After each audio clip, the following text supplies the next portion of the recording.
think with employment, we want to be seen as an equal to our coworkers, not just in the fact that we can do the job just as well as they can, but also that we are human, just like they are. I'm completely blind, so I carry a white cane. So when I show up to the interview, they're going to know. But I always grappled with, do I let them know during the phone interview or wait in person for the in-person interview? Hey everyone, welcome to Wellness Wednesday. My name is Robin Ennis, a licensed clinical social worker in Colorado. And I am here with my co-host, Beth Gustin, a licensed professional counselor also in Colorado. And we're going to segue off of the last podcast topic in regards to feeling caught in between two worlds.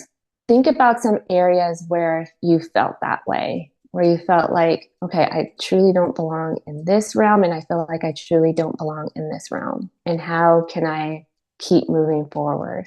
And one area that we thought of was employment. And so if you think about employment, there's many facets to it.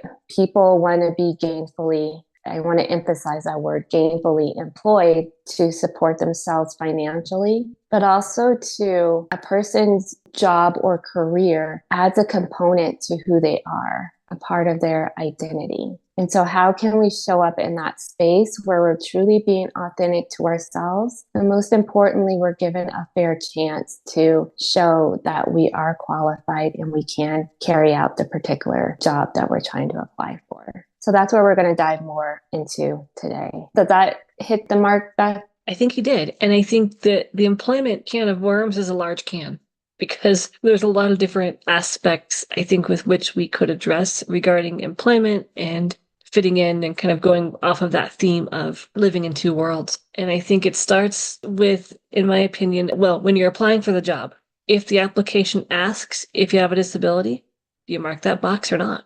So if you don't mark that box, then you have another decision to make. And that is, do you disclose during the interview? Do you disclose after you've got the job offer? Do you disclose your first day on the job or at some point after you've been there a while? And I think a lot of this will depend on your disability and your accommodation needs, but it can be tricky. And then a whole other aspect of this, and we can circle back if we want to, but when you're working a job and you have all your coworkers who are sighted and you're the only blind or visually impaired person that works there, that can create some challenges of inclusivity versus belonging. Mm-hmm. Beth, neither one of us have ever been the only blind person at our jobs, right? So we don't really know what that happened. I have been too. And it's a lot of pressure, I feel, when you feel like you're the representation of any group. And so the first thing is try not to feel like you're representing all blind people or you're representing all people or whatever identity group you're in, all female, whatever it may be. And that's hard, but it really requires you to really check in with yourself about that. But I feel like the places in all three of my jobs, actually, I've been the only blind employee.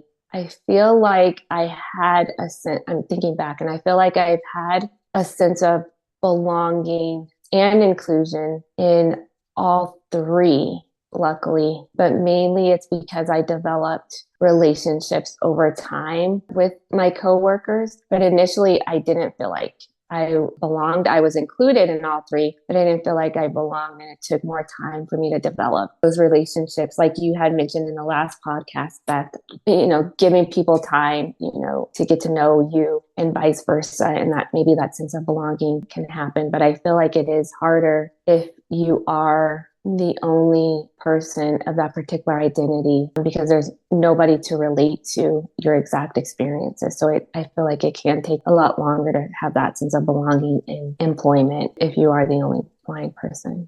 I agree. I think it takes a lot more initial work on our part to build those relationships. And relationships are key in a lot of aspects of life, not just belonging, but also, networking and building friendships. Your relationships are key in so many facets of our life. I think with employment, we want to be seen as an equal to our coworkers, not just in the fact that we can do the job just as well as they can, but also that we are human, just like they are. And we want to create friend workers, as I call them, coworkers who are friends at work. We want those things. And we have every right to have those things. But I think there's this odd level of having to prove ourselves, not only that we can do the job, especially if the accommodations are not what we'd like them to be, and we have struggles with that, but also then kind of having to prove to ourselves and others that need to put ourselves out there more to build that community at work, if that makes sense. Yes, that makes complete sense. And as you were talking, Beth, it made me think about my previous employer. Again, I had that sense of belonging, but I kind of honestly felt embarrassed most recently because I had found out that when I had first started, it was a large building that we had two buildings. And so one of the buildings where I was housed out of, it was 4 floors and it was quite large. And so I was trying to navigate and learn the floor that I was on. And I did not know that my manager, along with the administrative assistant, every time I would get up from my desk, that they would follow behind me, I guess, to see or to make sure that I wouldn't hurt myself or whatever it may be. But and I just found this out a couple of years after I left that job. But I'm like, that's embarrassing. That's dehumanizing, the fact that my manager and another person to whom I thought were nice, but they felt the need to coddle me, right? That doesn't treat me like an equal. That doesn't see me like a human compared to my other coworkers. And so then it's got me thinking, okay, well, what other actions, did they do that I wasn't aware of? So that doesn't make me feel like I belong, knowing that aspect of it. And so I think that, going back to the interview process, is I get why some people would feel intimidated or fearful in disclosing, because it is that perception. How will they perceive me? Will they not give me the job because of this? Or if I ask for accommodations, will they treat me differently? They may not overtly fire me, but will they make it hard to where I will quit? So those are the things that I hear from clients, and those are the things that I've thought about myself. I hear those things from clients as well, and I've had those same thoughts before I was in private practice, Yeah. because I think they're valid. And I think, especially if we are not receiving the accommodations that we need, it gets really tricky. How much do you want to rock the boat? How much noise do you want to make to get your needs met? Is that job worth fighting for? Or is it easier to go find something else? And given the high unemployment rate in the blind and visually impaired community, it isn't that easy to just up and find something else. Nope, it is not. And so I think that's why there's no right or wrong answer. I feel like in terms of disclosure, whether you wait to get to the interview process or whatever it may be, I think it's really paying attention to your environment and to you, and whether you're being legally and ethically sound in terms of disclosing. So I'm completely blind, so I carry a white cane. So when I show up to the interview, they're going to know. But I always grappled with, do I let them know during the phone interview or wait in person for the in-person interview? And I would go back and forth with that. The last employer that I just mentioned about, where the manager would follow me around, that employer, I actually did disclose on the phone that I was blind, because I had found out that, which is another thing about employment, but I found out that this job had a driving component to it, because a lot of job postings now will put driver's license required, even though the position may not be require driving. So I found out that particular one did. So I disclosed that I was blind, and the recruiter worked with me to find a different position that I could apply for. But it really does. I did some where I would initially disclose right away, and again, I waited until I went to the interview for some other ones. I've done it both ways as well. And I think, again, I don't know what the right answer is. I think you have to make that decision for yourself and your level of comfort. I will say that when I have chosen to wait till the interview in person, I can feel their surprise, or they're like, oh, oh, oh, like, Mm-hmm. and that can be uncomfortable. And I've also heard their hesitancy on the phone if I've chosen to disclose it sooner. None of it feels good, but I think you do what makes the most sense for you. And remember that you're interviewing them as much as they're interviewing you. Mm-hmm. And you want to work for a company that is going to accept you for you and find ways to work with you to be successful.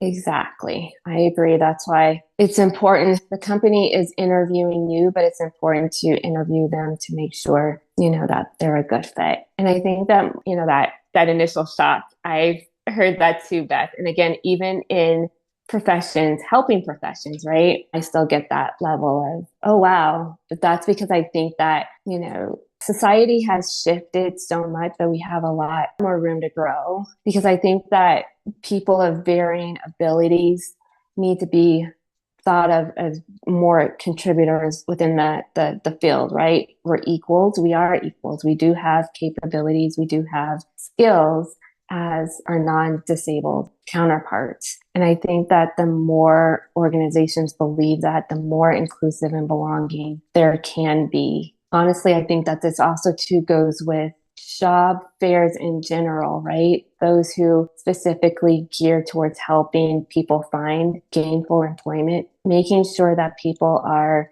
going into the fields that they want to, and not just the fields that you feel like they can do because of their disability, but giving them that choice. I've had many clients say, well, I go to these job fairs that help those with varying abilities, but I feel like there's very little options that I'm interested in or where I can stay in the field that I went to school for. So I think that's another area that could be improved on with employment to kind of help bridge that gap between feeling like you're caught in between two worlds. Give us choices so that we can have that sense of fulfillment in life, just like anybody else.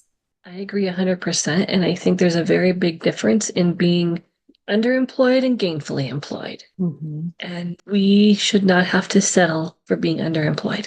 Right. Because we have just as many skills and valuable skill sets and abilities to do a lot of the jobs we went to school for. It just takes creativity to do things differently. And I think that is something that is worth continuing to fight for. I get there are some things we can't do, like truck driving and flying airplanes, and okay. But there's a whole world of other career options out there that we are able to do, and I think often feel excluded from. Yes. And that level of exclusion, like we talked about in the previous podcast, it's hard to navigate, especially if you are encountering it over and over and over again. So if you are feeling like you're being excluded, or if you're feeling drained or overwhelmed, and especially with applying for jobs, it's okay to step back and try and figure out, okay, what do I need to take care of myself in this moment so that you can fill your cup, you can feel re-energized, because you don't want to lose that sense of determination that you have. You don't want to feel bogged down with what you're going through. Exactly. And it's okay to take a day off from applying for any jobs and do self-care and then hit it again tomorrow. It's okay to apply for one job and then take a break and do something that recharges you. It's a long, arduous process. It's exhausting. And if we don't keep our level of self-care up and our batteries charged, if you will, it's going to fatigue us very, very quickly. So be mindful of your signs that you're getting fatigued and know what works for you to get re-energized again. And if you don't know what it looks like, reach out and talk to somebody. Exactly. And so we definitely want to hear from you. What are your ideas that you use to stay recharged when you're looking for employment? Because your ideas can help somebody else. Right? We've given ideas. And so we definitely want to hear from you. What was your employment, or what is your employment journey like? This is a community where we can learn from each other. So please feel free to reach out through email, phone, Twitter, Facebook. We are here and we enjoy hearing from you. Absolutely. So please reach out, give us your thoughts, your questions, your feedback. And until next time, take care and stay grounded. Until next time, take care. Oh yeah, Wellness Wednesday with Beth and Robin. Gonna settle it down. Oh yeah, get your feet planted on the ground. For more podcasts with the blindness perspective, check us out on the web at www.blindabilities.com. And be sure to subscribe to the podcast wherever you listen to podcasts. And if you want to leave us some feedback, give us a call at 612-367-6093. We'd love to hear from you. Thanks for listening, and until next time, bye-bye. Wellness and taking care of ourselves. It's all about you and taking care of yourself. Oh yeah.